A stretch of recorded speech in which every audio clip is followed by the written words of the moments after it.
Hello everybody and welcome to TTTV. This is TTL F1 Season 12 Round 17, which takes us to the Suzuka circuit and the Japanese Grand Prix. My name is Kieran McGinley and joining me in the studio, as always on a Thursday, is Andy Campbell. Andy, how are you tonight? I'm very well, thank you, Kieran. Hoping that my internet will hold out because I've been having issues all week. Anyone that watches my own streams that I done on Monday, I had to go radio commentary at one point, so I'm just hoping it holds up tonight. Thankfully, I'm not streaming, that's your job, so all going well, you'll be able to hear me for the full night. But Japan, Suzuka, legendary circuit, fan favourite, driver favourite. I love this place. And tonight is going to be absolutely brilliant. Hopefully we can get a few more drivers in the lobby before we start. I'd like to see more than 12. I'd hopefully get to at least 15. But so Japan is a fantastic place. And tonight is going to be an absolute belter, here's hoping. Yeah, absolutely. We were talking to people last time out in Commentator's Corner. And I was saying how maybe the S's favour those on a wheel. How far would you agree with that, Andy? Quite a bit, to be honest. Although not tried it actually. I've never actually driven Japan in this game yet, believe it or not. It's usually one of the first tracks I go to, but I didn't this time. So I can't say from my own experience, but I can see where people would go with that because it's obviously a lot easier to be smoother with the wheel through that, sequence of corners. Whereas obviously on a pad, you're having to be as careful as possible on the analog stick, which can easily then just end up being too much to one side or not enough. So I can see where that would come from, but obviously those that do race on pad are very, very good at it for a very, very good reason. They practice on it all the time, so it can still manage it, but it does favour the wheel user, going up the hill. Yeah, absolutely. Well, the Japanese Grand Prix, I don't suppose, Andy, you remember two certain McLarens in the late 80s, do you? I think I vaguely remember that. Yeah, obviously Prost and Senna crashing into each other. Won Prost the championship. Senna managed to carry on, gone round, tracking our lap, changed his front wing, came back out and powered through and took the win. And then afterwards, the race officials disqualified him because he used the escape road, which they said was not using the full length of the track, even though it was an escape road which was probably longer than the track, and the time he lost getting tangled up. So we obviously remember the following year, Prost was now in the Ferrari, and more issues in regards to who was on the right side of the track with pole position. Senna lost that argument as well, and the famous saying was, "I will make sure he doesn't get through that corner first," and we had an inevitable crash, which worked out in Senna's favour that time. So it's got a lot of history. People obviously recently been remembering Kimi Raikkonen's win in 2005, 17th on the grid, if I remember rightly, and he passed the Renault of Giancarlo Fisichella on the last lap on the run down to turn 1. That was the same race that we've seen Fernando Alonso pass Michael Schumacher around the outside at the famous 130R. So there's a lot of history around this place as well. And funnily enough, actually, for a quick wee fact, Kimi Raikkonen at that race in 2005, that's still the race lap record for this track, a 131.5 back in 2005. Yeah, and obviously back in that day, he started from well down the field. Correct me if I'm wrong, Andy. P18 on the grid, and in those days it was out of 22. So it was a phenomenal drive from Kimi Raikkonen to get himself to the win, and as you say, taking the position away from one Fernando Alonso, I believe it was. Fisichella. Oh, was it Fisichella? You just said that, didn't you? Come on, yeah. You don't listen. I've had a long day, Andy. It's fine. I'm okay. But yeah, a phenomenal drive from Kimi Raikkonen still stands as one of the great drives of the modern era. But as you can see there's the crossover point. It's the only figure of 8 track on the calendar. And it holds one of those special moments, Andy. All the drivers do love coming here. Well, I say all the drivers. Most of the drivers love coming here. And it should provide one of the great races of the season. Indeed, I mean, it's obviously the only figure of 8 track on the F1 calendar. I think probably the only figure of 8 track to ever be on the F1 calendar. And it's synonymous with great racing, it's synonymous with the Japanese culture. It's obviously owned by Honda, and that's obviously been a bit of a sore point in recent years for the Japanese manufacturer. But it's a great track. I love racing around this track whenever I get the chance. Not done it as recently, of course, because I've not been really playing this game. and unfortunately on Project Cars 2 they have a slightly poorer imitation of it, so it doesn't quite work the same. But it's still a phenomenal track, and that flowing section up the hill, you need to get it right from the very first point of that. So turn 3, you need to be absolutely on the money, because if you mess up into the first part of those S's going up the hill, you're going to lose time all the way up that hill. So you've got to get it right every lap, and that's such a hard thing to do. Absolutely, and the first car out onto track, it's actually both Force Indias out on track, but leading them out is Rapid. Now Rapid has scored 4 points in the championship so far, but he actually hasn't been to many races this season. Talking about evaluating drivers, how do you see Rapid developing in this league? Well, he's definitely a very quick driver. We've seen him in the, I believe it was the, I can't remember what league it was, in fact, no, I can't remember, I'm thinking of someone else there, sorry. We do know he can be quick. He's obviously developing as well, and it'll be interesting to see how he does. Obviously, he's got probably one of the quickest teammates you can get in this league in Blizzard, you know, who's now out in front and probably likely to be the first one to set a lap. Squeezy, not the first one out of pits this time, which is a shame. He broke that record. But Rapid has got, you know, it's a good chance. He's got a very quick driver to, you know, prove himself against, and he's showing some good pace so far. He just needs to find, I think, just a bit more consistency, a wee bit of extra pace. It's finding those final tenths that are the hardest part. That is the tricky part when it comes to racing any car, is finding those final tenths of a second. Yeah, absolutely. The Japanese Grand Prix is one of those great circuits on the calendar, and well, I tried last week to imitate Andy's lap, but here we go with Blizzard. Take it away, Andy. Okay, coming through the final corner, turn 18, DRS down the front straight, and Blizzard getting up into 8th gear eventually, just over 200 miles an hour. This corner, the first corner, is phenomenal. You throw it in, look at, oh, he's run very wide there. You can see Blizzard just blended off the throttle slightly, and then into turn 3 and 4. This is the S. He's missing the apex into the first part, managed to gather it back up, a bit too much curb into the second left-hander, and then this right-hander's tricky, and then up the hill through the Dunlop curve. That obviously the section of track where Jules Bianchi went off in 2014, God rest his soul, and then up to the Degner curves, into Degner 1, losing a lot of curbing on the outside, Degner 2 under the overpass, using the escape road on the left hand side, a little right hand kick, and then into the hairpin, locking up the inside wheel, easy to do there, and then back on the power, and then this corner here is just flat out, it's just basically not even a corner, and we're coming up to Spoon, but Blizzard's decided to back out of the lap a bit there.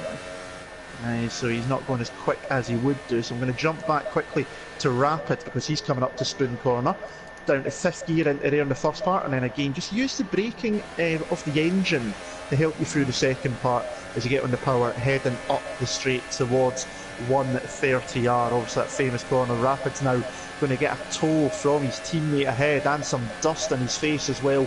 130R, a lot easier to go through nowadays, and then find your braking point for the Casio triangle chicane, into the left, then the right, then the left, and then back on the power, down towards the start and finish straight. DRS open, Rapid the first one over the line. It's a 29.951 as Blizzard comes back into the pit lane. Absolutely, and lots of the drivers, oh look at that camera view as we're looking at Rapid there, that sweeping camera through turns 1 and 2 there. Lots of drivers in the chat very, very happy with a wet race coming up, so it looks like it's going to absolutely pour it down, Andy. So a wet race at Japan. Well, at Japan we always know when it rains it definitely isn't, it's never a drizzle at Suzuka. No, definitely not. It's basically monsoon conditions. You might remember back in the 90s when it was Goodyear who was the main tyre supplier. They actually had a tyre called a monsoon tyre. They didn't have intermediates. They had a wet and they had a monsoon tyre. And it came out in Japan. I think I remember a race, 1994 I think it was. It was the last race that I can think of that was decided on aggregate. There was actually 2 kind of separate races, and they took the times from both. Damon Hill won that one purely down to how he had done in the first half of that race. But yeah, when it rains here, it does pour. We've even seen qualifying suspended to Sunday morning a few years back as well. I can't remember the exact year that one was, but it rained so badly on the Saturday that the teams were making makeshift mini crafts to roll down the pit lane, and basically using like Red Bull cans and all sorts of stuff to have a raft race down the pit lane. So when it rains here, it does definitely pour. Obviously, we're seeing a few drivers at the moment on the soft and the medium tyres, but if it's going to be a wet race, expect them to be out in those super softs before long, because there's going to be no need to worry about tyre wear, because they're not going to be starting on those tyres, so you can go hell for leather in the last part of the session. That last 5 minutes is going to be very, very exciting indeed. Absolutely. The Japanese Grand Prix, obviously the Suzuka circuit, was originally built as a test track for Honda and then developed into a proper racetrack for Formula 1. Here comes Alan Kay towards the line. He goes top there with a 1:29.941 on a set of soft tyres. I'm expecting, Andy, every driver to eventually be setting a lap on super softs. If it is as bad as rain as the weather forecast says, then chances are we're starting on some wet tyres. I want to just call back to your memory there, Andy. There's two venues that have hosted the Japanese Grand Prix. That's here and Fuji Speedway. Well, there was something odd about the Fuji Speedway. Green-walled tyres. Supposedly eco tyres. They never really worked, though, did they? No, I mean, was that not Bridge? It was 2008, I think. Was that not Bridgestone's way of being able to differentiate between the soft and the hard compound or something at that point? I can't quite remember exactly, but I think it didn't matter because it was absolutely pouring with rain, as it usually does around Mount Fuji as well. And obviously, I remember as well, I posted the question last time. I'll see if your memory's good on this one. The last time we done this last season, there's actually 3 tracks that have hosted a race in Japan. Fuji and Suzuka have hosted the Japanese Grand Prix. What's the third track? Can you remember? Oh, don't do this to me. It's exactly a season ago you asked the question. Why don't we pose it to the chat, see if they know. I'm sure they will do. It's not one that we've seen for very, very long, but can you name the other Japanese track that has hosted a race? It wasn't a Japanese race, if that helps. Oh, yes. Now I'm on the same wavelength as you now. Yeah, I got it. When you said Japanese Grand Prix, I just assumed, it must have been called the Japanese Grand Prix, but no, it was definitely called something else. You remember now, don't you? Oh, I do remember now. Of course I do. Now you've given me that massive clue. Of course I remember now. If you're interested in this sort of pre-season, obviously you would have seen the new Haas livery today. Callbacks to the sort of 2012 era of the Lotus powered by the Renault car, the gold livery. Now, if you remember all the way back, the John Player Special, the JPS logo, both sets of cars had to sort of redefine and rethink their gold livery because many of the logos and sponsors didn't really appear on the cameras. So I'm expecting, Andy, although it looks okay, I'm expecting a mid-season livery change. Well, we could see. I mean, livery changes are quite tightly regulated for whatever friggin' reason, I do not know. Because we were having a joke before, remember, at Belgium, I think it was, about the BAR team, and they had that zit livery because they wanted to do too. I quite like the Haas. It's not too bad. Nothing's going to beat the JPS Lotus. That's iconic. Absolutely iconic. So nothing's ever going to beat that.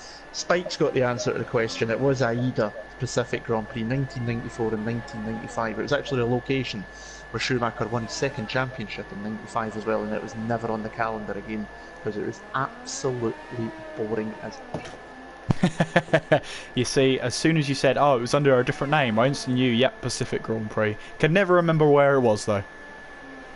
Yeah, I think now he does a wee bit more northern Japan, if I remember correctly. I can't quite remember exactly, but the Japanese geography's not that great, obviously. Squeezy's currently at the top of the standings now, though, if we come back to on the track action. 27.5 he's set on those super softs. Odems is in second on a 27.9 on the soft tyres. Sean up there in third place at the moment on medium tyres as Blizzard goes into the 26.8s on the super soft tyres. Well, we knew he wasn't going to leave it hanging for long, did we? No, absolutely not. Jay in the chat there saying most of the sponsors on the Haas are in white. That's very true, but the actual Rich Energy logo is gold. So they might want to rethink that change, I think, especially on the side of the front wings. Definitely. I mean, the only logo you can really see is on the rear wing, which is Peak, who I think are an antifreeze specialist in America or something. I'm not too sure. All I will say is, obviously, everybody knows where can you buy Rich energy drinks. I think it's only basically online on Amazon. It's very limited and specialist. So all I'm going to say is, I hope Haas got all the money up front. Well, there's Poe then in the old style Haas livery. The only Haas running today as he looks to try and keep himself in the championship battle. One thing we haven't mentioned yet, Andy, are the championship standings. Now, of course, Blizzard is leading the way, but Squeezy managed to reel the gap down by 7 points. Blizzard 278, Squeezy 193. Now, there's only 125 points left to score, and the gap between them, 85 points. It's looking like Mission Impossible for Squeezy. It is, definitely. I mean, remember it was last Thursday, I think it was, after the Italian Grand Prix. I think you asked the question to Blizzard, where can you clinch the championship? And he was quite confident that it was either going to be here or the next race at Circuit of the Americas in the USA. And there is the chance, as Poe's messed up the final chicane there on his hot lap and heading back to pit lane now. But there is the chance that if Squeezy doesn't score points here today, and Blizzard does enough to get over 100 points, he could wrap the championship up. Because obviously if he's over 100 points clear, and even if he's at 100 points, because of the amount of wins he's got, he would win it on countback if he never raced again. So there is a chance we could see the champion crown tonight. Maybe not as likely as long as Squeezy's able to stay out of trouble and finish up towards the podium, but it is possible. Yeah, so if Blizzard finishes third or higher and Squeezy does not finish in the points, then it is impossible for Squeezy to overtake Blizzard in the championship standings. That is going, as Andy said, on countback. So we'll keep an eye on that for now. 15 points is the gap. So yeah, we'll have to keep an eye on that. So all Squeezy has to do is go at his absolute quickest, and that's the only way he can stay in the championship. Definitely so. I'm just kind of watching the Odums at the moment in the Mercedes. I think he's ran out of fuel. He's coasting back to pit lane. Battery's turned up to 5, but full throttle, and he can't even get over 100 miles an hour. So I think that Mercedes is coughing and spluttering its way down towards 130R, which in real life, if you're going that slow heading towards that corner, you are hoping there is no one behind you. But I think he's ran out of fuel. Currently in third position at the moment. He's going to get back to pit lane, so he's not too bad on that one. But yeah, Squeezy, he basically needs to win every race, and he needs a bit of luck as well with Blizzard not scoring somewhere along the lines at least twice, I would say. He basically needs a bit. It's a very, very long shot now. It'd be almost the equivalent of Fulham or someone that's in the relegation zone in the Premier League winning the Premiership now. It's that much of a long shot. And that's not meant as any horrible way to anyone else. It's just because of how big a gap Blizzard's got at the top with how many little races there is left. So it does look like he's going to add to his tally of championships that he's already got. And I think he picked up another one elsewhere during the week as well. So he's on form, and he could do it tonight, but we'll have to wait and see. A wet race will really throw a spanner in the works, of course. Yeah, absolutely. Squeezy picked up his second race win of the season at the Russian Grand Prix last time out on Tuesday. So he is in great form. As we saw there, Blizzard making contact with Squeezy right across the finishing line, sent Squeezy in a spin, and Blizzard backed out of any move because he said he didn't want to win that way. And, well... So he shouldn't, spinning a car across the line, but was deemed a racing incident. No further action taken with either driver. So Squeezy managed to get that win there. But as you say, you know, Blizzard very confident in these closing stages of the season. He says he is going to win it. Very confident in those commentators' corners. I believe I asked him that question on Tuesday last week, whether he thought the championship battle was wrapped up, and he said it was last Thursday, because it was the last week when we had everybody in the chat, if you remember. We had like a full lobby worth, because I was there when you asked him the question. So I think it was last Thursday you asked it. It just shows you how well my memory is. Short-term memory. That's my problem. We've got Light E though. It's great to see. Who are you?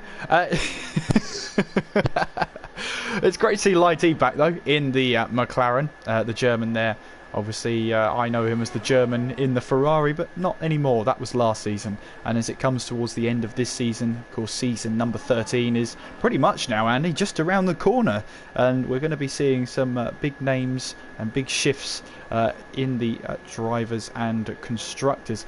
Something we never speak of really, Andy, are the constructors, and that's a little harsh because we should look at them, but when we do look at them, Force India lead by 322 to McLaren's 236.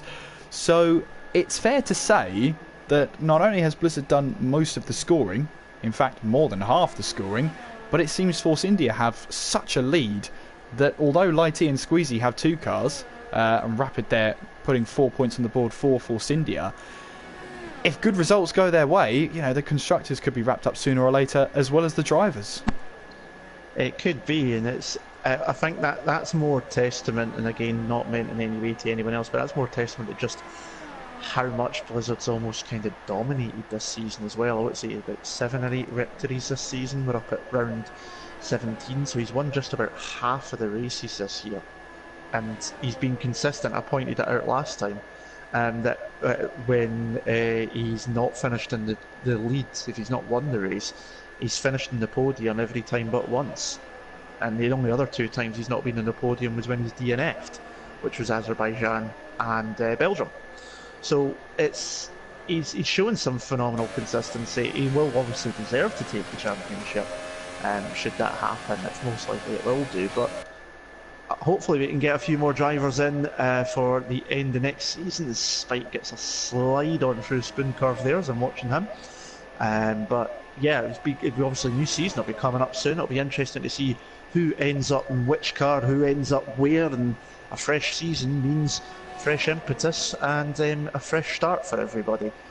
So it's going to be very interesting, but I'm sure the drivers are still going to want to try and win and get as many points towards the end of the season. It's been one of those sessions as Spike loses it coming out of the Casio Triangle, does himself a little bit of a donut there, and rolls onto the escape road to stay out of the way, which is very good awareness there from the Salva driver.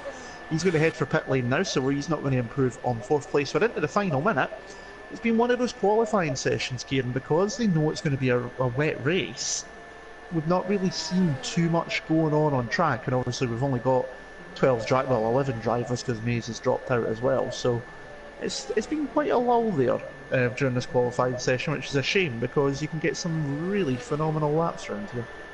Yeah, absolutely, but obviously do you focus on the dry qualifying to get your lap time right up the board, or do you put on a wet setup and hope for the best in qualifying? It's always a risky business in this one, but we have 8 seconds on the clock, and I'm wondering if Odem's just going to make it to the line here with 3 seconds to go. I don't think he is. If he is, it's going to be very close. No, he's not going to make it. He's missed it out. So Odems, who obviously is the old Marquezes, has missed putting in a fast lap. He qualified on the soft tyres, 1:27.3. He's not going to get the chance to improve that. So, well, what's going on in the Mercedes as Blizzard loses the back end there and is tapped by the McLaren there. I believe that's Squeezy on his lap, who then gets collected by the Toro Rosso of Lambo. Well, Blizzard gets a 5-place grid penalty. And Squeezy's out of the session. Lambo as well, losing that front wing there. Now, well, no penalty awarded to anybody else apart from Blizzard. He gets that 5-place grid penalty. So the only person who can set a lap time right now is Alan Kay as he heads through the yellow flag zone. Of course, the yellow flags meaning that there's a danger ahead on track. Now, Lambo would have seen those yellow flags and chosen to ignore them. There's no penalty for speeding through the yellow flag, not like in actual qualifying in real life. So you might as well, as Alan Kay flies through 130R and makes his way down towards the Casio Triangle. It's a right, left, and then watching the exit here, making sure the traction is in check as Alan Kay aborts the lap then. So, pole position in bizarre circumstances will go to Blizzard, but actually Lambo will be starting at the front of the grid. That was weird. I think I didn't just got the end of it. I think it looks like Blizzard just lost the rear end coming through Spoon Curve. Squeezy obviously thought he had the room to get around the outside and clip the rear end off the Force India, which pitched him into a spin. Lambo then comes round. I don't know if he's caught the Force India or if he's just got the car sideways a little bit and that's put him into Squeezy. But that was a very, very strange incident to have, especially in qualifying as well. to have that. So very strange, and we'll need to wait and see, because remember, we did see a qualifying session earlier this season where there was a grid penalty and then it didn't look like it actually got initiated, if you remember rightly, on the grid. That's right, so we'll have to wait and see how the stewards decide themselves. Maybe Blizzard will put in an appeal and it'll be overruled, the penalty. But as it stands, here are the qualifying results. Blizzard will take first position, but with that 5-place grid penalty, it will drop him down to 6th. So Lambo will be taking first. Behind him is Odems, then it's Spike, Squeezy, Sean, Rapid, Lighty, Alan K, Steph, Maze, who did not set a time, and Poe also didn't get a chance to set a time during that session. So of course, if it is a dry start, or we start on dry tyres like we have done before, then Odems is going to start on a set of soft tyres. Now, a 1:27.3 on soft tyres, there's real pace behind that Mercedes. It's a shame we didn't get to see Odems on that super soft lap, but it's fine margins in Formula 1, and Odems just missed out on the chance to go for one last flying lap. Definitely so, but with a wet race still being in third, that's monsoon conditions. Wow. I reckon that's a dry start. What do you reckon? Dry tyres for sure. DRS round the whole laps, totally. Yeah, it's absolutely chucking it down, or as we call it here, in Scotland, that's a drizzle. But it's going to be an interesting race. The weather really does throw in another, scenario. Odems missed out. I think he only missed it by like 1 second as well, so he nearly timed it to absolute perfection. And he's just a little bit too slow in getting across the line. But yeah, it's going to be an interesting race. We'll keep an eye on obviously the grid order in a minute once it picks up, see if Blizzard does get that 5 grid penalty. But going to be an interesting race for sure. And then obviously, is it going to rain the whole race? Can anybody maybe make the wets last as long as possible? Will it dry up?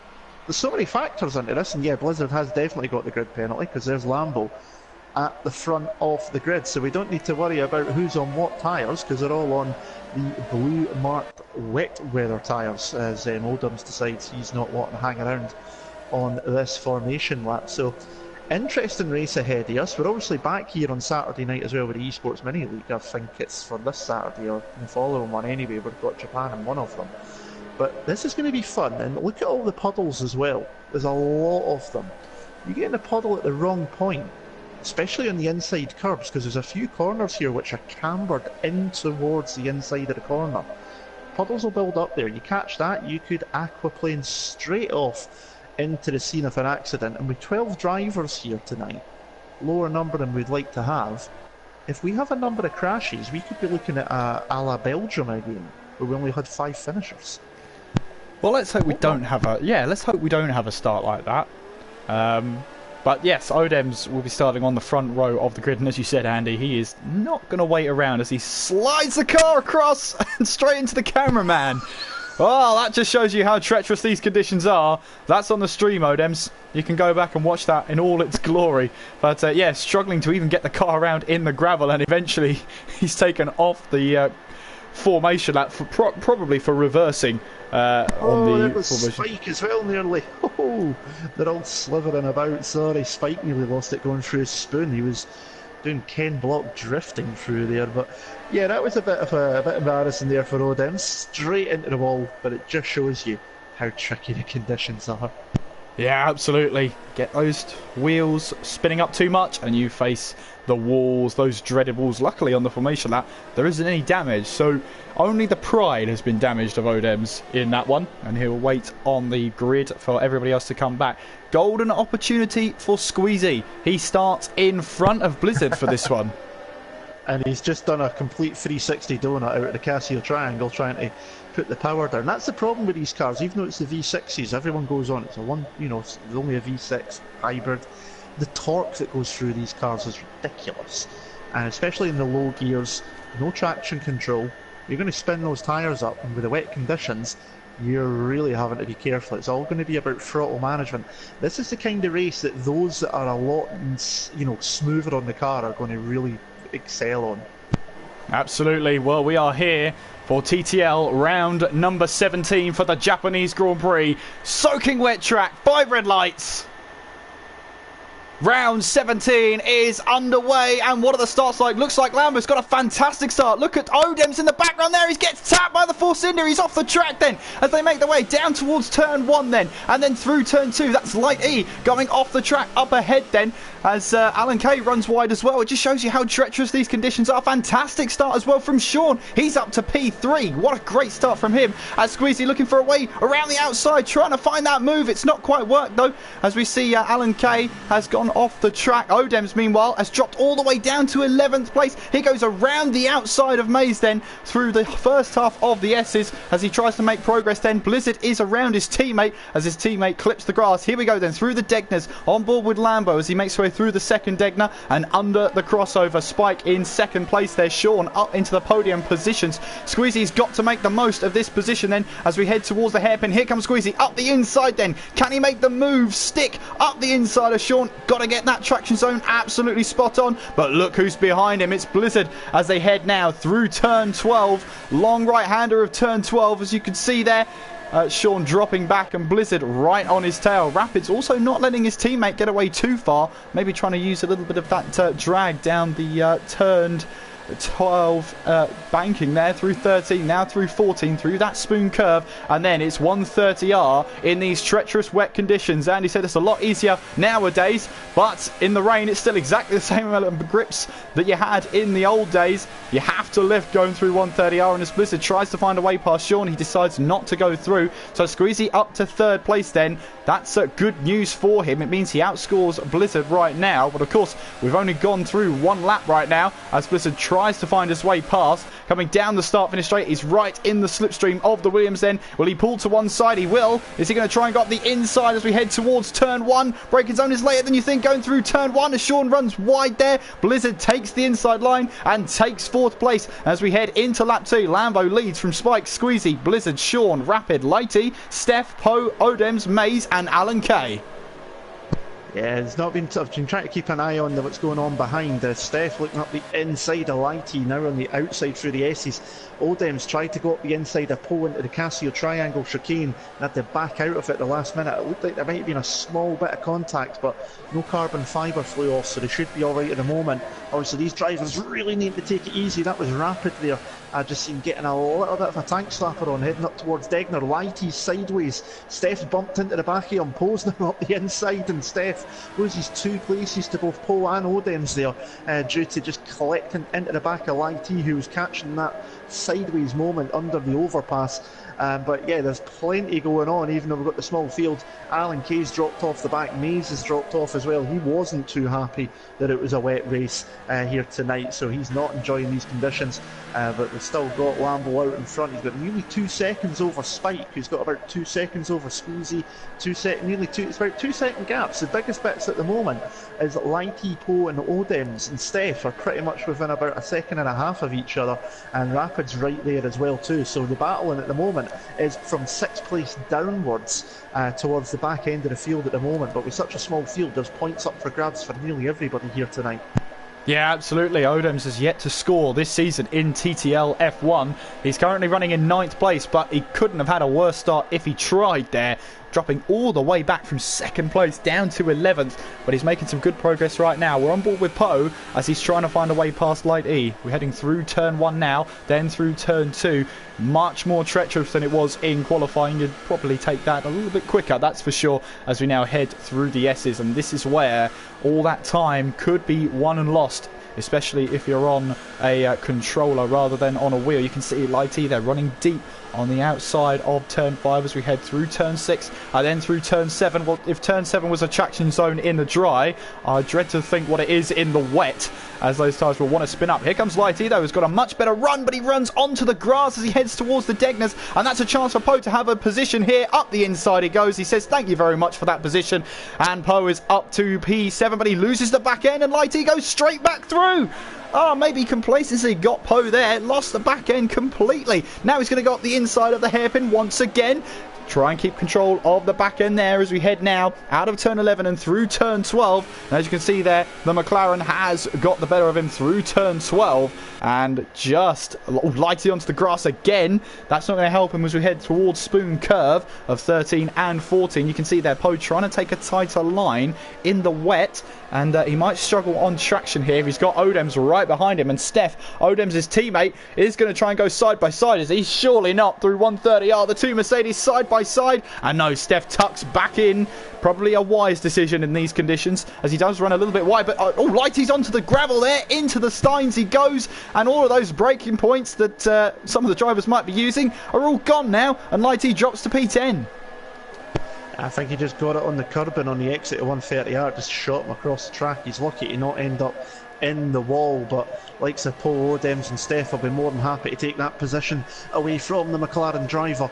Odems got sideways out of Spoon. That's what allowed Steph the chance to get by. Poe's gone wide actually into turn 1, very wide. He's actually lost both positions to the Mercedes, so what he gained he's now lost, so that's not good for the Haas driver. Just got it all wrong into turn 1. But the thing with the wet weather as well is, even though there's puddles to the outside, as you'll know yourself obviously, Kieran, sometimes you can get a bit more grip there in wet weather conditions, and it's all about just trying to find where the grip is sometimes in these conditions, and it's a bit of a test it and see how it goes sort of thing. Steph's looking pretty quick at the moment, right behind Odems. We know how quick Odems can be as well. We know Steph's a pretty tidy driver in his own right.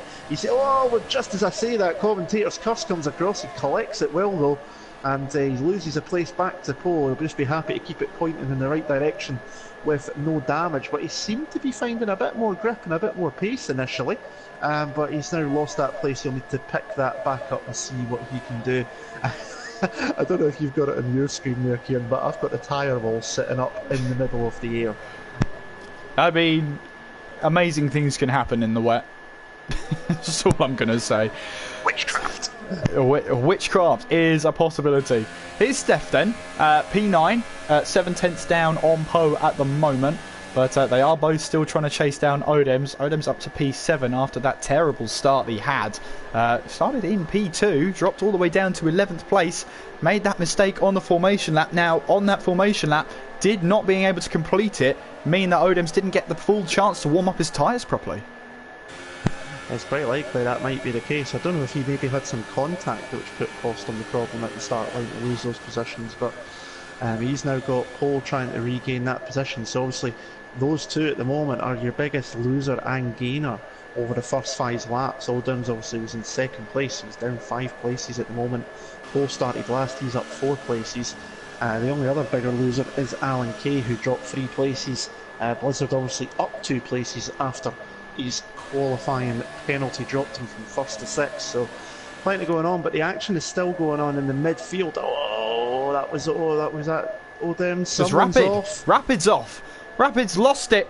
Coming out of turn number 7 there, right on the exit, lost the back end, tapped the wall, and he becomes our first retirement of the day. And Rapid, who was so looking forward to getting back into the car after a long time away, well, has ended up into the wall, and he is out of the Japanese Grand Prix. And that's going to promote Odems, Poe and Steph all up a position. Lighty up to 9th place. Mace is now into the points, and as you say, Andy, this is a great chance for other drivers to be scoring some points. It's going to be crucial, especially in that midfield battle. As you can see, Poe running wide there. He actually gets a 3-second time penalty. I think that's quite harsh. Running wide like that, especially in the wet, actually costs you more time than it gains you. It does. Obviously, we all know the game's set up in such a way, so it doesn't take that into factors. I just caught it. I was trying to figure out which car it was. Obviously, coming up the hill, it was obviously Rapid. We know that now. He just got wide, caught the grass, and all you seen was him just head off back across the track and away to the scene of the accident. Such a shame there, because he was. He'd actually got a little bit of a gap over the likes of Poe and Odems, who were behind him. He'd got himself about 1.5 seconds, so he could concentrate on what was ahead of him. But that's him out of the race, and that means if we have one more retirement, everybody that finishes would score a point. At the moment, Alan Kay is the only one who will not score any points in this race. Back up at the front though, Lambo's looking pretty comfortable at the moment, as comfortable as you can be in a soaking wet race with around about 900 horsepower under your right foot anyway. He's got 2.3 seconds over Spike in second. Squeezy just set the fastest lap of the race on that last lap. That gap was about a good 2 and a bit seconds. It's now down to just 1 second at the moment, so he's catching up as well to the back of the Salva. Blizzard is still there in contention, just 1.5 seconds down on Squeezy. As Lighty's the second one to pick up another 3-second time penalty. Sean's pretty lonely at the moment, but Odems and Poe are coming up quickly, and Poe's looking up the inside into the hairpin, nearly touching the rear wheel there of the Mercedes. Manages to keep it under control with no damage to either of them. So the closest battles at the moment are between Poe and Odems for 6th and 7th, and Squeezy now on coming up to the back of Spike. So we're getting some battles developing, and obviously the rain is still falling. It looks like it's going to be a wet race the whole way through at the moment, but you never know. The track might dry out enough for maybe intermediates, but we're a long way off that at the moment. And being a wet race, you obviously, if you think you can do it, you don't need to pit, technically. Well, it'll be interesting to see if somebody fancies pushing that one. I doubt it, but it'd be fun to see. It would be fun to see, but I think around the Japanese Grand Prix, a one-stop is far beyond the reach of all of these cars. But you can see here Poe trying to set up the move on Odems. You can see Odems doesn't get the greatest exit out of the last corner, and wow, that was close from Poe. He tried to go and sweep around to the right-hand side, but lost the car, had to back out of it. He now goes up the inside and towards turn 1, and Odems, did they touch? Odems has held that brilliantly though. He's only lost, well, he's lost now down to 9th place. I wonder if there was contact there, because you wouldn't normally lose the back end like that, especially going around into turn 2.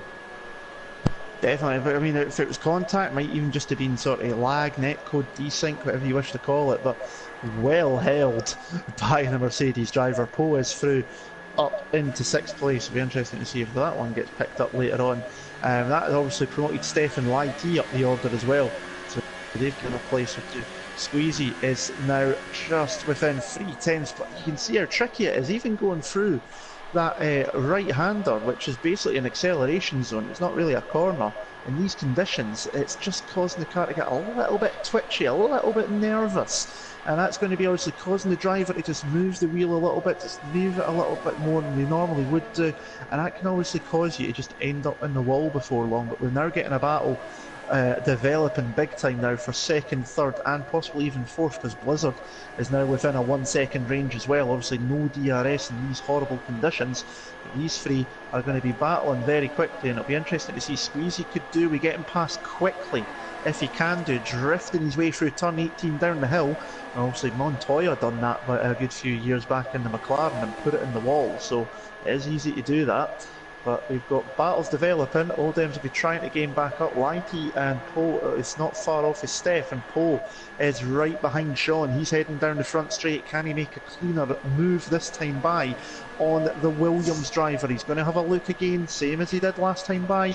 And this time he's up the inside, and he's got the move done. Sean probably just backed out a little bit, but Sean's going to try and get the undercut back through turn 2. It's now giving Poe the inside into the S's, but Sean just comes across there, takes the racing line. Good driving by both of them there, and Poe getting a bit sideways there as he comes up the hill. Holds it well, holds it together nicely. That was good driving from both of them. Sean knew what to do there. Poe went in a little bit deep, and he just braked a little bit more and just cut back up the inside and took the position back. Very nice driving from the Williams driver. Yeah, absolutely. Clipped the grass there just before the entrance of Degner 1. That's going to open him up to Degner 2. Little bit of a contact there, even more contact there, and Poe backs out of it. Lets Sean gets away, but look who that is who comes through and takes that position away from Poe. Steph there. Will he try and move up the inside into the hairpin? No, he won't. Steph there taking advantage of the situation, gets himself ahead of Poe, and that is the last thing Poe wanted, because in these conditions, Steph looks like he's in his prime right now. Blizzard right behind Squeezy, running up to 130R. Squeezy just sits in the middle of the road though, holds the position. I thought Blizzard was going to try that one up the inside at 130R in the rain.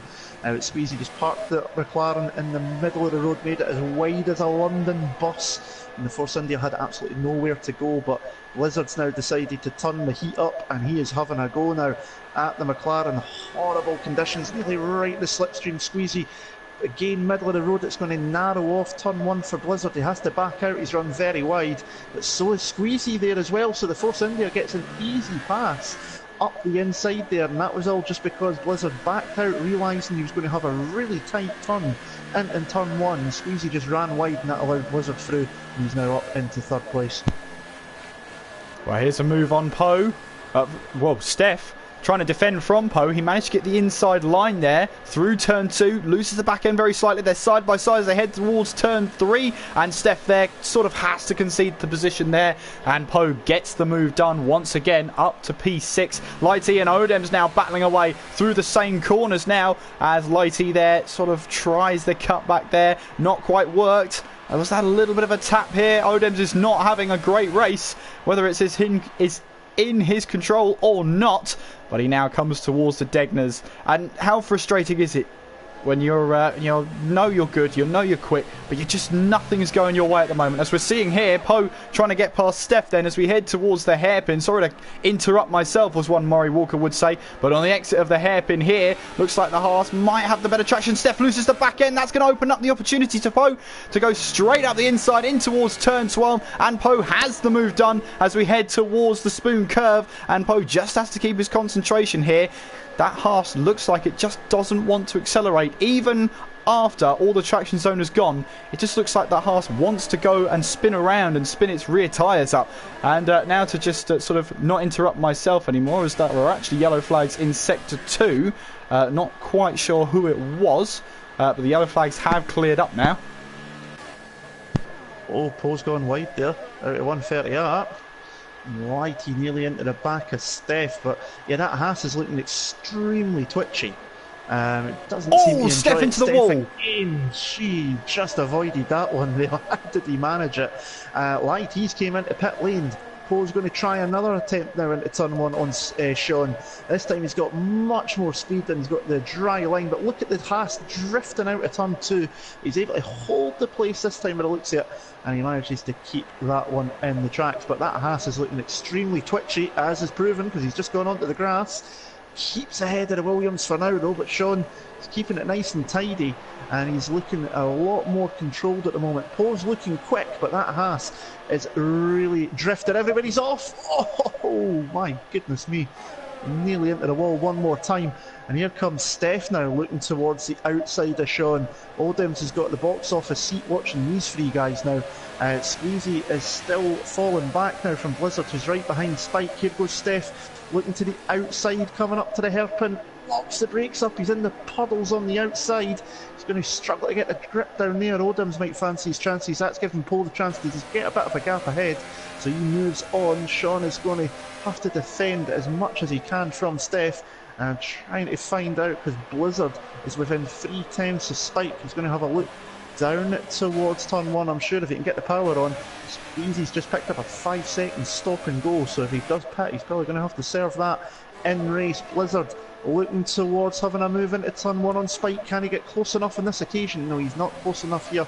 He's going to have to back out of that at the moment, and Spike's got the line there. Poe running a bit wide out of 130. Sean does the same. Does Steph fancy going up the inside? He does not. Odems looked like he was going to try up the inside. His teammate but backed out at the last second. These guys have been fighting all race long. We're not even at half distance yet. Yeah, absolutely. And with the strategy, well, it looks like it's going to be a one-stop, and it's as long as you can run on the wet tyres for sure.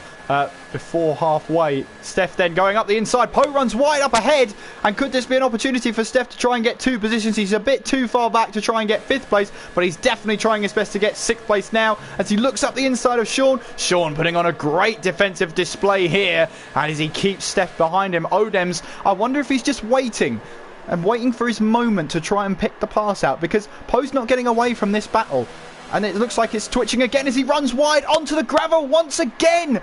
Poe is really struggling in these conditions then, as Sean takes 5th place. Now Steph is up to 6th, Odems in 7th, and every time we look at this pack of 5th, 6th, 7th and 8th, they're in different positions. I think they've occupied every single bit of the track. That Haas is not happy in these conditions. Obviously, you might have noticed in the chat as well, Rapid saying as well that he had no grip in the wet, although his typo said he lost girl rather than grip. But, you know, if you lost a girl out here, and goodness gracious, what were you doing? Blizzard right behind Spike now, coming up to the chicane. I thought he was going to have a wee lunge down the inside there. I've got a beautiful overhead helicopter shot at the moment. Spike's head for pit lane, so Spike's backed out of that battle, going for pit lane. He's had enough of those wet tyres, locking up all the way to the pit limiter line, so he's into pit lane. Lighty's been in as well, but I'm of the opinion you want to run as long as you can, because then at the end of the race you're going to have grippier tyres later on. Sean still got Steph right behind him. Steph looks like he's enjoying these conditions at the moment as well. Odams just needs to be careful, just so he can pick it up pretty easily if he's Spikes on intermediates. Lighty's just gone by. Ooh, that's a brave choice. That'll be interesting. The other drivers will be keeping an eye on that one for sure. That'll keep an eye on his lap times. But Lighty just got by Maze. Odems just came into the pits as well. He's gone for another set of wet tyres. So Spike rolling the dice here. In terms of championship, he's obviously maybe not got as much to play for at the moment. I can't remember exactly where he is and who he's racing with in the championship. But maybe he feels it's grippy at time for the intermediates if he can stick it to that drying line. But the Odems and Lighty are the only other two to pit, and they've both gone on to another set of wet tyres. So keep an eye on Spike. Yeah, absolutely. It's sort of losing a couple of tenths per mini sector to Squeezy. Maybe he's anticipating the change in the weather for it to dry up, but at the moment it looks like the wet tyres are marginally the better tyre. But, well, yeah, absolutely brave from Spike there to just roll the dice and go with it. I'm pretty sure he's thinking, you know what, let's have a bit of fun here, as he is looking to score those points. But Steph, you've got Squeezy there picking up a 5-second stop-go penalty, but you've also got this massive battle between Sean, Steph and Poe, as Odems came in, as you said, to put on a new set of wet tyres. You can see the Lambo, then Blizzard, getting fastest lap of the race. And I tell you what, Spike here was closing in on Squeezy towards the end of that stint. So I'll tell you something, Spike here could have made a fantastic call. We shall find out in a few laps' time. Yeah. Well, Squeezy's into the pits. He's going to be a wing change, but he's had to be held for at least 5 seconds before he done anything because of penalties. But he's picked up quite a few 5-second stop goes, so I don't think he served all of them in one go. Spike has gone back through into third place. I'm going to ride on board with this lap for Spike just to see how he goes and see how those tyres seem to be hand on, because now he'll have them up to temperature a bit more. So I'm going to ride on board with the Silver, see how he's doing. He's back up into third place at the moment. Let's see how he's hand on the conditions at the moment. Oh, he's run a bit wide there, so that's not too good to start with. Yeah, absolutely. It's loose in the back end. Again, those intermediates are really struggling for grip as Lighty and Odems. Poe is into the pits, as is Maze. So I think Spike is going to be the only driver on these intermediate tyres. I wonder if he's going to be brave enough to try and take them to the end of the race.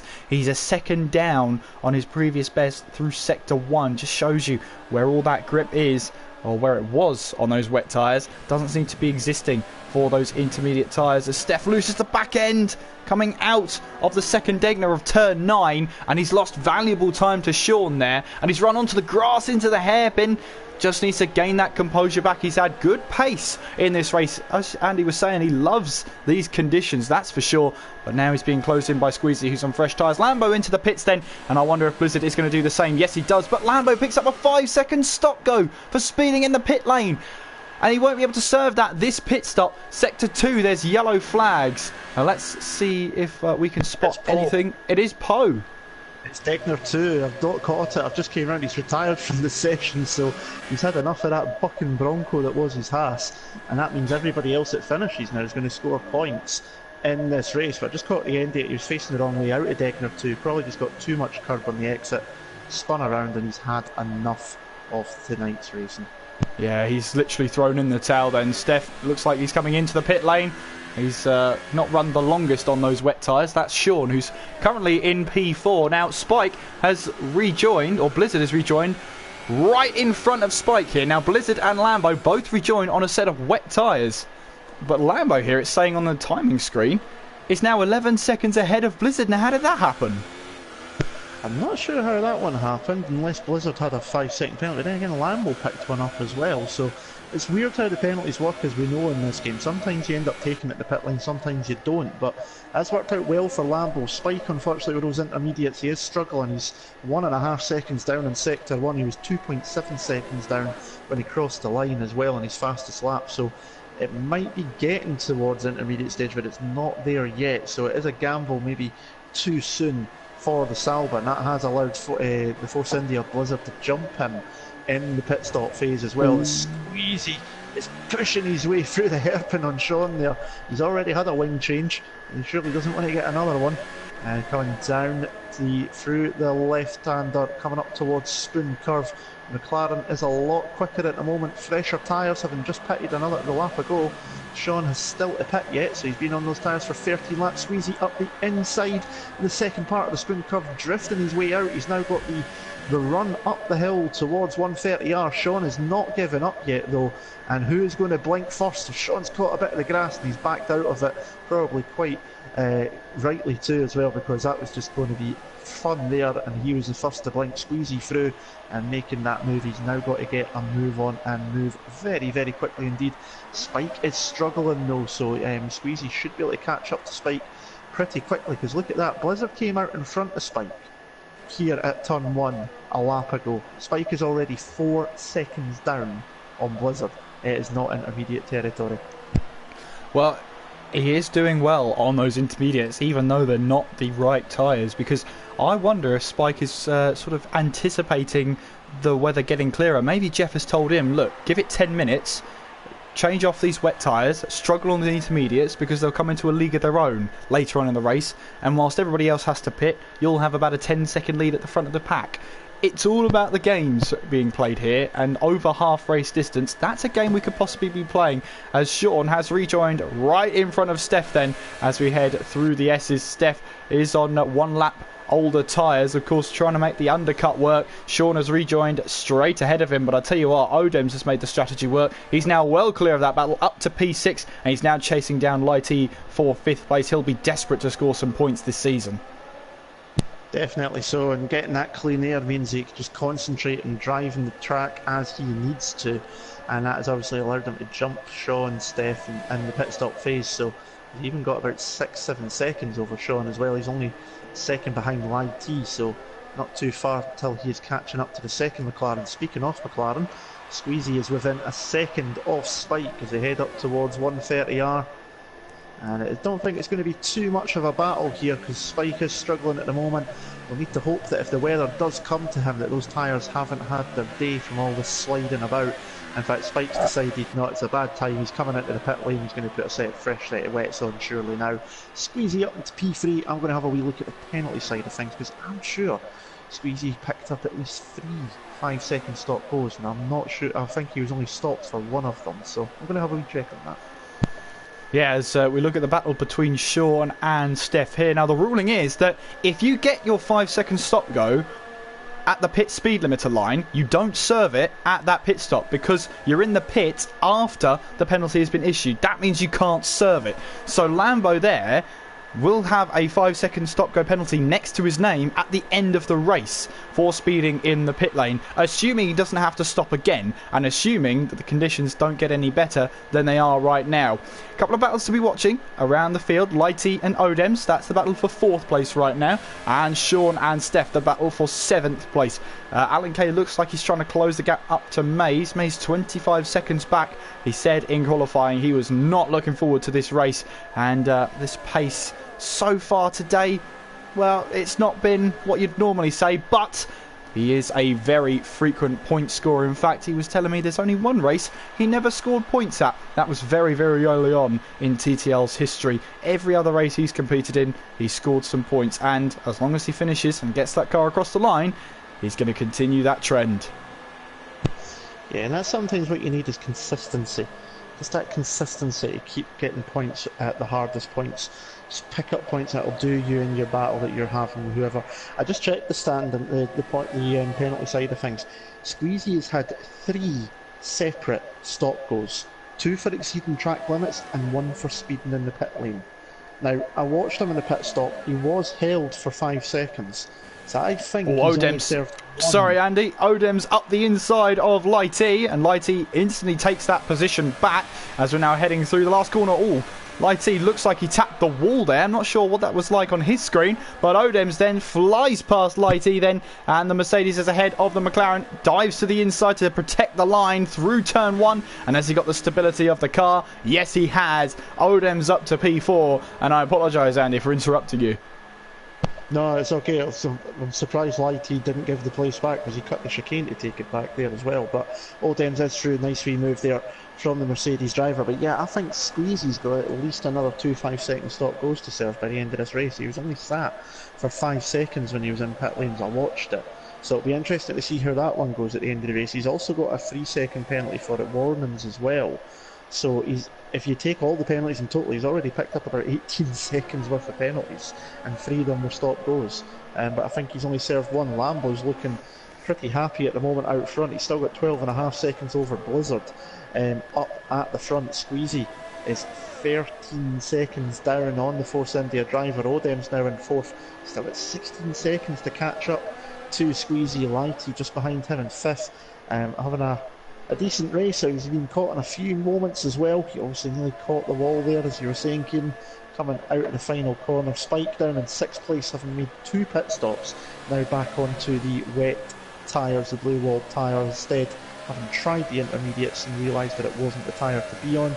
Sean in 7th has got Steph right behind him in 8th, and obviously Steph is looking pretty good round here. Just gets a little bit sideways, costs him a bit of time, but when he's got that car pointing in the proper direction and not going sideways, he is looking very quick at the moment. This is the closest battle on the track just now, with Mays down in 9th and Alan Kay about a second down on Mays in 10th. Everybody due to score points at the moment as Alan Kay picks up a 3-second time penalty for multiple warnings.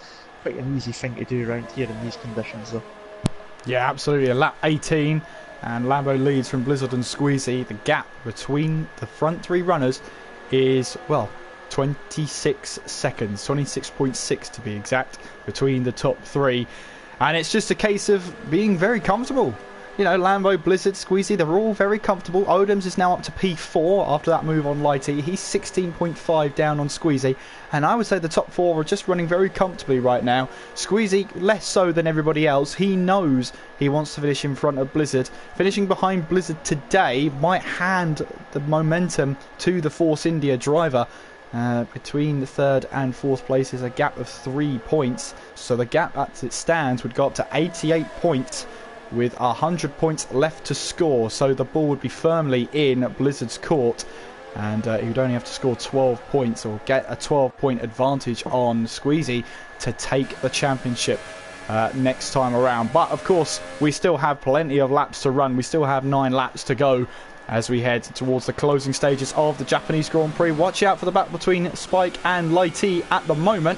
Of course, Spike on those very fresh wet tyres, closing in on Lighty. 6 laps is the gap, or the age difference between these 2 tyres, and you can see there Spike much more comfortable. Oh, Lighty off! Lighty off into the gravel, and well, has he lost a little bit of front wing there, left hand side? He did tap the wall there. I wonder, has he got away with damage? I'm just trying to see, he's coming into pit lane, although he's not, he's carrying on, so I don't know if he's got away with damage. That's the 2nd time in the race that he's done that, because he'd done it earlier on as well. He's catching the exit curb out at 130R, it just spits you across the track. So the curb is actually late, it's kind of tiered almost. You've got the flat part, and then it goes up a little bit with that green AstroTurf in the exit. Next time you see a car going through it, just look for it and see exactly what I'm talking about. That's the 2nd time that he's done that, and he's very lucky to still be in the race, because a lot of other times that would be in the wall, wheel off, goodbye, good night, and you'd be finished. So he's very lucky to still be going at the moment, but that gives Spike an easy place. He was catching very, very quickly as well, though that allows him to carry on and move forward. Odems picks up, I believe, is his 2nd 3-second time penalty. At the moment he's going to have Spike closing in on him very shortly. Sean's managed to get a little bit of a gap over Steph at the moment, which means that he's got a touch of breathing room, but not the greatest, as Steph gets sideways coming out of Degner 2. We've got a yellow flag somewhere in sector 3 as well. I'm going to see if I can find that. It's disappeared. Not sure what caused that one, but it's gone away as quickly as it came out. But got a quiet wee bit in this race now. Obviously the leaders are quite well spaced out. The main battle is in the midfield between Sean and Steph really at the moment, until at least until Spike gains a bit of time on Odems for 4th. Yeah, absolutely. With 8 laps to go then, Lambo leads from Blizzard, Squeezy, Odem, Spike, Lighty, Sean, Steph, Maze and Alan K. As 9/10 is the gap between Sean and Steph at the moment, as they're both heading towards 130R. 130R, the original name for that corner. It's not the original corner though. The name coming from the degrees of the angle of the radius. If you follow me, fantastic. If you don't follow me, don't worry about it. I don't get it either. And I mean, it was the radius of the corner used to be 130 degrees until they narrowed it out. So yeah, I know what you're talking about. Still a famous corner, though. It's still absolutely fantastic. I'm trying to figure out, you know, we've got about 7, 8 laps to go, including the one they're on, and I'm just trying to figure out, you know, unless something, in terms of the podium positions, it's going to need something drastic to change. Squeezy needs to keep it going if he does have those amount of penalties. He needs to keep a gap. And he needs to keep it on the road, because obviously if he drops out, it's game over. You know, if he was to retire and get a moment and put himself in the wall, it would be championship decided here tonight if that was to happen. But hopefully it won't be. We can continue the drama on for another race or two, hopefully. But in these conditions, anything can happen. Blizzard still 14 seconds down on Lambo. The Toro Rosso is looking pretty comfortable at the moment out in front. Blizzard in second, Squeezy in third, Odem's in fourth. Spike 2.2 seconds behind Odem's. He's closing in, but now that the tyres have just came in, he's maybe not gaining as quickly as he was originally once he had dispatched Lighty, who's still in sixth and sliding his way through Spoon Curve at the moment. Sean in 7th, Steph now back within half a second of the Williams and getting sideways out of Spoon Corner. Another hairy moment. We've been seeing plenty of those tonight. And thankfully though, only 2 retirements, and only one of them was due to an actual full-on crash. Paul retired after spinning, but Rapid was the only one that actually ended up fully in the wall. Yeah, that was after, or just before I should say, Degner won. And Sean coming down the start finish straight then, as Steph looking to try and gain something on him down the straight. We've also got to watch out for the battle between Maze and Alan Kay. The battle for 9th place. The Sauber closing in on the Renault over these last couple of laps. And as we head towards 130R with the both of them, with 7 laps to go, they're both flying through 130R. You can see them off the throttle. No way you're taking that full throttle, even with the highest aero possible. You can see here, Alan Kay looking for the move on Maze. Maze, a consistent point scorer, we know that, as Odems picks up yet another 3-second time penalty. That could drop him further down the field, into the clutches of Lighty towards the end of the race.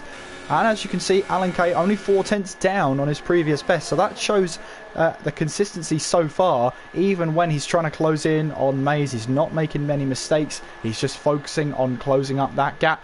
And the battle for 7th as well is heating up, as Steph has once again caught the back of Sean. I bet Steph is just frustrated to see the sponsoring of JCB at certain points on the rear wing of Sean there. But he loses that back end coming through turn 12.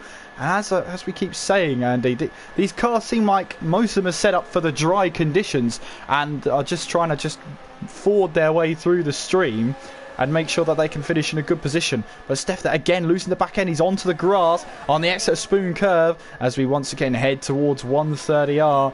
And you can see Steph in the slipstream heading through 130R now. And as we head towards the Casio triangle of 16, 17 and 18, you can see there's Sean managing to stay ahead. And there is Lighty ahead of them, only 3 seconds up the road. And we'll see how that battle develops then as Sean crosses the line to start his 22nd lap. And it might be one of those frustrating things. I've been in a battle like that before. You just can't seem to catch the car in front, and when you do, you lose that momentum at some point and the gap just goes back to as it was. Definitely. So especially in these conditions, it can happen in any, but you can push too hard and you just end up losing a little bit of time. You just fall back and then you gain back up and you just try too hard again and you fall back. But in these conditions, making a mistake is a lot easier to do, obviously. Catch the wheel on the white line, catch the curbing at the wrong angle, get too much wheel spin, too much power, and it's easy enough to make a mistake. I'm just looking at the fastest laps though. How's this for some amazing lap times at the top? 2 drivers in the 42s, Lambo and Blizzard. Their fastest laps are separated by 1/1000th of a second. Lambo a 42.335, Blizzard a 42.336. And then just as I say that, Blizzard's obviously listening, he's then done a 42.0 and found about 3/10 of a second.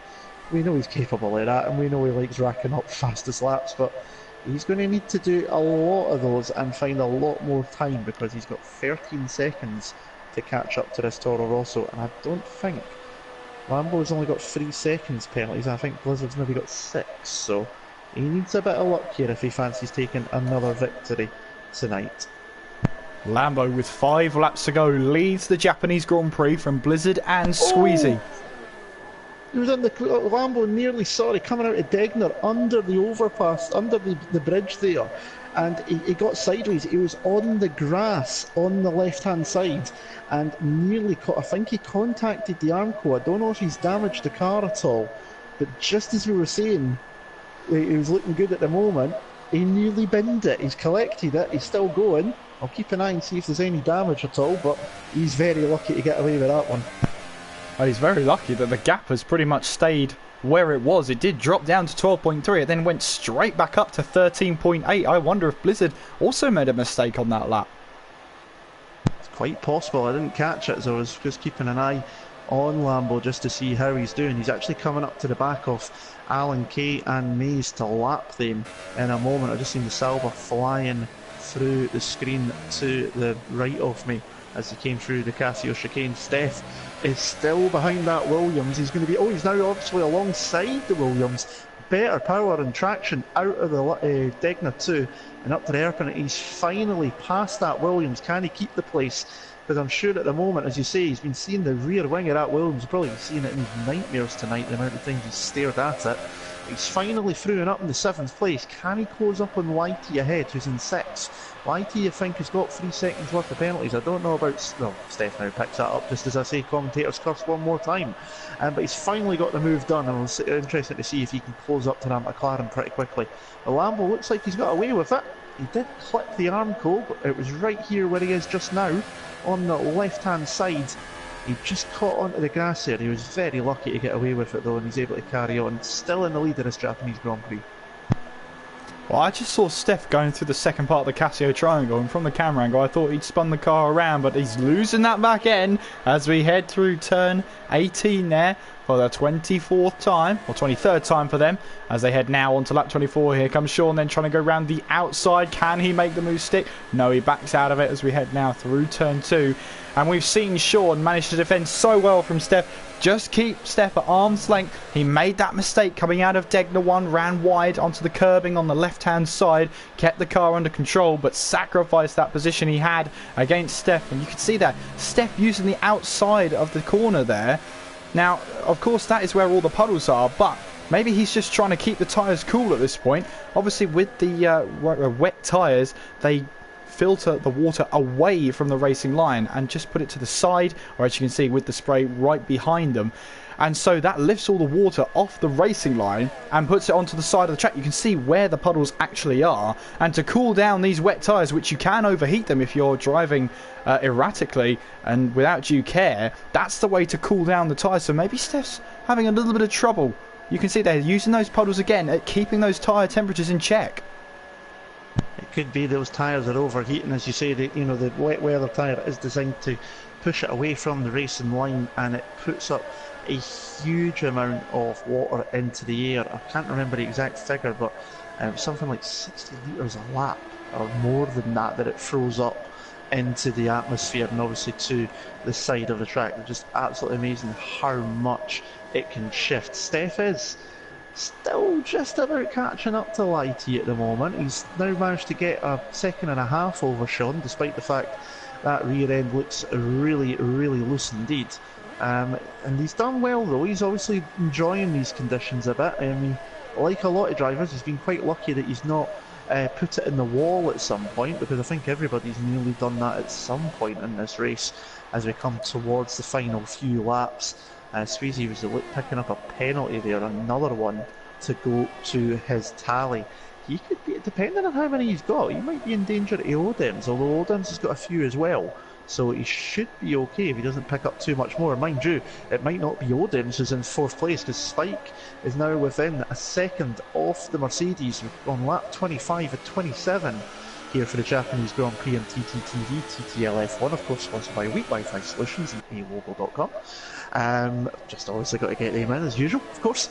But Spike is looking good, and at the moment, it'd be interesting to see who ends up with the Driver of the Day award. Blizzard's on for the fastest lap of the race award as well, but Spike fancies his chances still and maybe getting 4th position, and depending on penalties, even though they're 18 seconds down, Squeezy's got quite a few.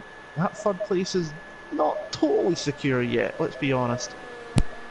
Yeah, absolutely. Well, Blizzard here just has to outscore Squeezy by 15 points at this race, and he will be crowned champion. At the moment it's only 3 points, but as you say, Andy, with those penalties we could be looking at a very different standing screen come the end of the race. Alan Kay has closed up right onto the back of Mays then, coming through the Degners, but had to shift up to reduce that wheel spin coming out of the 2nd Degner there. They come to the hairpin, 6/10 is the gap between them, but you can see Alan Kay right on the tail of Mays as we head through towards turn 12 now. These two are a lap down, so they are now going to use all the fuel they possibly can to try and set some quick laps here. So Alan Kay and Mays just looking to try and close the gap on each other. At 42 seconds, Mays is behind this man Sean, who is 6/10 behind Steph. He's not let Steph get too far away, and if he has, he's reeled him straight back in. There goes Light E through the shot. He's had a couple of penalties as well, so we have to keep an eye on the standings for the final race, the official, unofficial results. And I just saw a little bit of well, Armco barrier in sort of the middle of the track there. I don't know if any of the other drivers can see that, but Lambo's just set his personal best lap time of the day by 0.05 of a second as he starts the final lap of the Japanese Grand Prix in the lead. He was handed pole position after that bizarre incident in qualifying that he was involved in, but he's now on the front of the pack now as we head onto the final lap. Well, he had an uneventful first lap, and that's what's led to him leading the way with 14.1 seconds ahead of Blizzard. At the moment, he's on course to get his 3rd race win of the season. And I said, you know, as a title defence goes, probably wasn't an ideal one for Lambo. He responded though, and as it stands before this race, he went into this in 3rd place. Another 25 points would not go amiss. It just leaves him 4 points shy of scoring 200 points, and for a title defence that's not gone well since the start of the season, he's done really well to find his mojo, get back into the groove and get himself those wins. This win is still unconfirmed because of course we don't know what the penalty is going to be like. We don't know how they're going to shape up the rest of the race, but Lambo drifting his way through the spoon curve and making his way all the way down to 130R. His wins this season have come at Austria and they've come at Belgium. And now he might be able to add Japan to that list as he goes through the Casio Triangle around turn 18 for the final time this race. Lambo slides his way across the line and takes the checkered flag at the Japanese Grand Prix. He takes that 5-second time penalty he picked up earlier on in the race. As you can see there, Alan Kay moving out of the way of Blizzard there, and that's ruined that battle between him and Mays. Mays will finish 9th. Blizzard there finishes in 2nd place, 10.9 behind Lambo. And Squeezy now making his way towards the Casio Triangle. Mays and Alan Kay 9th and 10th a lap down. And Squeezy here might be taking the final podium position. He makes his way around the final corner, across the finish line. He's 30 seconds back from Blizzard. This is a chance for Odem Series. He runs wide on the exit of 130R and he picks himself up a 5-second stop go. That's Spike right behind him. I wonder if there's an opportunity for Spike to try and grab the final podium position as Odems now comes towards the start finish line, and he does finish 5th. Spike 4th, and Squeezy grabs 3rd place by 4.8 seconds and keeps himself mathematically in the championship. Lighty then coming around the final couple of corners. He now crosses the line in 6th place, and Sean has got the position on Steph then. Lighty crosses the line in 6th. What about Sean? He'll cross the line then, and he finishes in 7th place with Steph rounding off the last of the lead lap finishes.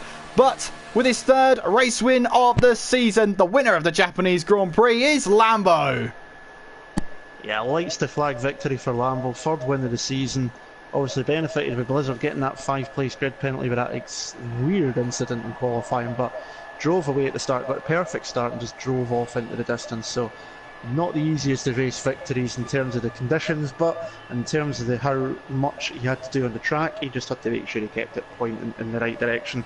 I didn't quite catch what happened with Steph and Sean at the end. I just caught Sean getting past just before the Casio triangle chicane, so I get the feeling that Steph maybe ran wide through 130R, and that allowed the Williams up the inside, and I'm sure Steph won't be too chuffed at that. But there is your standings there. Lambo wins from Blizzard in second, Squeezy taking third position, Spike in fourth, Odin's in 5th place. He'll be pretty happy with that considering what happened in this race to him. Lighty in 6th, Sean 7th, Steph 8th, Maze 9th, Alan K in 10th. Maze and Alan K a lap down. Pole retired out of the session, Rapid crashed out. Spike and Maze, the only 2 drivers not to pick up any penalties in this race. And when you consider the conditions out there, well done to they two, because you can see their Squeezy 16 seconds worth, Oldham's had 17 seconds. So there are quite a few big penalties out there, and for those two to pick up none is a pretty good feat indeed. And they walk away with the Andy Campbell No Penalty Award. We're making that a thing. We are making that a thing. In terms of sponsorship. In terms of Weak Wi-Fi Solutions Driver of the Day, that will be decided later on tonight. Make sure you are following at TTL_F1 to find out the result of that. But the A Logo Fastest Lap Award, correct me if I'm wrong, went to Blizzard with a 1:42.0. It did indeed. I'm quite positive that is exactly what happens. I didn't see it pop up for anyone else, and considering the tyres would have been getting down, I would be very surprised if anybody beat that. And it was funny how he just does it just as I'm talking about it, and then he goes and finds 3 tenths of a second. But it's not the first time he's done that, and I'm sure it won't be the last. So, but an interesting race indeed. Well played to the 10 drivers getting to the end. There's so many scary moments with drivers getting sideways, nearly losing it in the puddles or on the curbing. Lighty had a few of them that I noticed off. Paul was, that looked like a bucking bronco, that Haas, for most of the race, and obviously decided to call it quits after one spin too many. So tricky conditions out there. Well done to the 10 drivers who did make it to the end. They all pick up some championship points. I'll tell you what, you said bucking bronco, and I thought you said something else during the stream. I thought I'd get the soap ready, but you didn't, so crisis averted. Must be your mic. In my mind, in my mouth, whatever. But that was that was a Japanese Grand Prix. Obviously, we've got Commentators Corner coming up, and it looks like we're going to have 4 drivers for it, so I'm looking forward to that one. Obviously, make sure you do subscribe to TTTV by clicking the subscribe button down below. Make sure you hit the bell so you're notified every time the channel goes live, because of course we're going to be running, I believe it's 4 series over 5 days, so watch out for that. I'm sure Andy's got the announcement in Commentators Corner. We've also got Steph to hear from as well, so all the adverts will be covered in Commentators Corner. Make sure you do subscribe and don't miss a thing. Well, Andy, we're going to head to Commentators Corner. I'm looking forward to hearing from some of the drivers here. Andy and I will be back with you in just a couple of minutes. Stay tuned to the channel.